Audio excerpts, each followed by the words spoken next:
राधे, जय श्री कृष्णा। कैसे हो भाई? उम्मीद करती हूँ सब अच्छे होंगे। मैं भी अच्छी हूँ भाई। एक पति पत्नी की कहानी सुना रही हूँ।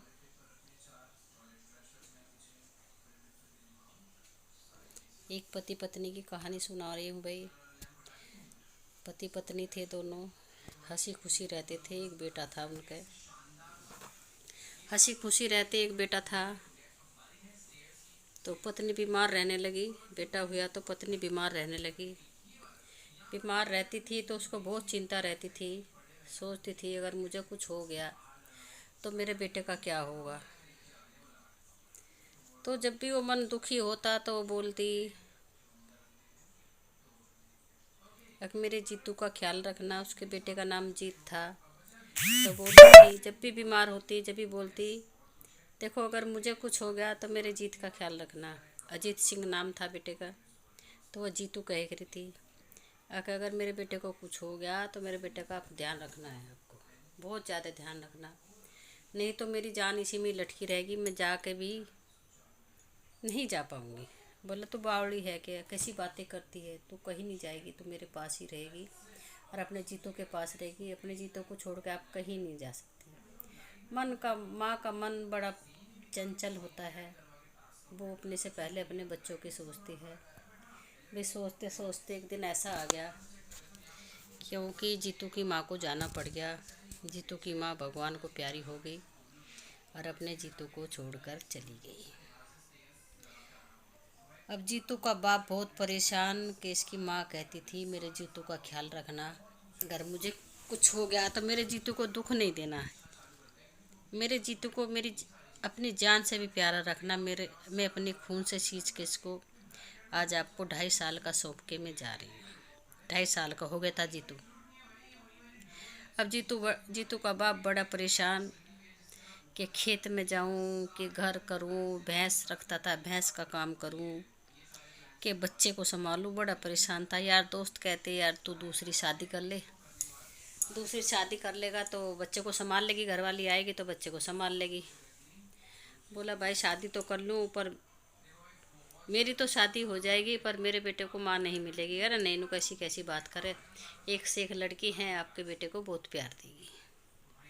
अब यारी दोस्तों ने, रिश्तेदारों ने, सब ने कही तो फिर बोला, राजी हो गया शादी करने के लिए। फिर बोला मैं शादी तो कर लूँ पर इस बच्चे को कौन अपनाएगा। अगर मेरे बच्चे को अपनाए तो मैं शादी कर सकता हूँ, नहीं तो मैं नहीं कर सकता। मैं अकेला ही अपने जीतू को पालूंगा। माँ भी मैं बनूंगा और बाप भी मैं बनूंगा। जीतू का बाप भी बनूंगा और माँ भी बनूंगा। सब बोले कोई बात नहीं, हम ऐसी लड़की ढूंढेंगे जो जीतू का भी ख्याल रखे और आपका भी ख्याल रखे। चल भाई ठीक है, ऐसी लड़की ढूंढ दो, ऐसी लड़की ढूंढ दो। तो भाई उनने ऐसी लड़की ढूंढी। उसके पहले ही 3 बच्चे थे। उसका पति मर चुका था, उसके 3 बच्चे थे। और कहने सुनने पे जीतू का बाप राजी होगा, ठीक है भाई उन उन बच्चों के बाप नहीं है, मैं उनका बाप बनूंगा, वो मेरे बच्चे की माँ बनेगी। चलो कोई बात नहीं, मैं 4 बच्चों को पाल लूँगा। ठीक है भाई, शादी हो गई। 4-5 महीने गुजर गए। 4-5 महीने तक तो जैसा भी हुआ जीतू के साथ हुआ, पर ठीक ही था। उसके बाद एक दिन माँ ने खाना बनाया, सौतेली माँ ने खाना बनाया और भाई बच्चों को खाना परोस के 4 बच्चे बैठा लिए। भाई सौतेला बच्चा था, उसे थोड़ा अलग बैठाती थी, थोड़ा सा भेदभाव करती थी। और एक दिन खाना खाते खाते बच्चे के हाथ से चावल गिर गए और खाना गिर गया। तो सौतेली माँ ने अब उसके बच्चों से भी खाना गिरा, पर सौतेली माँ ने अपने बच्चों को कुछ नहीं कही। जीतू का 2-3 थप्पड़ मारे और थाली उठाई खाने की और बालकोनी में बंद कर दिया। बालकोनी में बंद कर दिया। वो बच्चा बालकोनी में बैठा हुआ रोता रहा। रात हो गई, शाम का समय था। बाप आया तो वो वहाँ बंद कर दिया। अपने 3 बच्चे जो उसके थे सौतेली माँ के, वो अपना बेड बिस्तर सही करके भाई उठा के सुला दिया। बच्चे अपने 3 बच्चे बेड पे सुला दिए। बोली सो जाओ, बाप आया। बच्चे कहाँ हैं? बच्चे सो गए। वो देखने जा लगा, मैं देख आऊँगा। नहीं देख के क्या हो गए, सो गए बच्चे, बच्चों को मत उठा, अब सो गए। अब सो गए तो जीतू के बाप के सपने में उसकी माँ आई। अब माँ की आत्मा तो भैया अपने बच्चों के साथ साथ रहती है। उसकी माँ सपने में आई, बोली मैंने कहा था मेरे जीतू का ख्याल रखना, और आपने मेरे जीतू का ख्याल नहीं रखा। अगर नहीं नहीं, जीतू सो रहा है, खाना खा के मैं अपना जीतू को सुआ रखा। अच्छा, अब वो तो माँ देख रही थी मेरा जीतू कहाँ है, माँ तो देख रही थी ना कि मेरा जीतू कहाँ है। तो ठीक है, वो मैंने चुप हो गई, आत्मा थी। थोड़ी देर पीछे माँ की आत्मा फिर बिलबिलाई, वो बोली मेरे जीतू को मैंने बोला था मेरे जीतू का तू ख्याल रखना। कहानी सुनाने लगी पर मेरी आंखों में कि ठीक है, मैं तो जीतू सो रहा है, तुम चिंता क्यों कर रहे हो, जीतू सो रहा है। जीतू को खाना वाना खिला के सुला रखा है।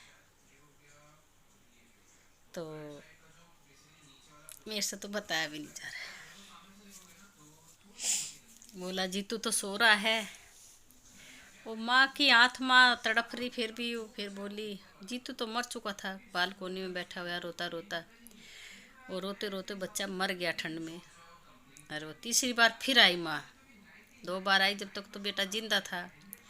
तीसरी बार फिर माँ आई, कह लगी मैंने कहा था मेरे जीतू का ख्याल रखना, पर आपने मेरे जीतू का ख्याल नहीं रखा। कह रहे नहीं नहीं, जीतू सो रहा है।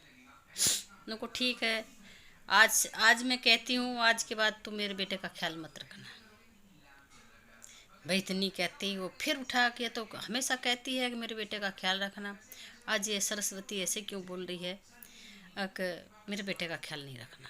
वो हड़बड़ा के उठाया, बोली बच्चे कहाँ हैं, बोली सो रहे हैं, सोने दो, चलो आप सो जाओ।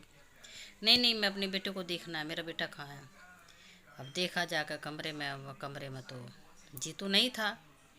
वो बोला भाई जीतू कहाँ है, जीतू कहाँ है। करे रे, मैं तो खाना खा रहा था, खाना गिरा दिया मैंने, तो उसको बालकोनी में बंद कर दिया था, मैं तो भूल ही गई, बाप रे। तो जीतू बैठा, घुटनों के ऊपर थाली धरी चावलों भरी, दाल चावल की, और चावलों के ऊपर लोटा लोटा, रोता रोता बच्चा मर गया, जान चली गई। तो बहुत बड़ी दुख कहानी है और रियल कहानी है, कोई इसमें बनावट नहीं है, ये हकीकत की कहानी हमारी दादी सुनाती थी। हमारी दादी सुनाती थी, उस ज़माने में भी ऐसा होता था। आज तो माँ कोई सहन ही नहीं कर सकती, किसी के बच्चे सौतेली माँ किसी की नहीं बन सकती कोई। अरे भाई जीतू की जान चली गई। अब मैं ये इसको देखना और लाइक शेयर कमेंट करना, ज़्यादा से ज़्यादा शेयर करना। कहानी कैसी लगी, रियल कहानी है। एक कहानी अपने गांव की, अपनी आंखों देती सच्ची एक और लेके आऊँगी। जय राम जी की, राधे राधे, जय श्री कृष्ण, हर हर महादेव।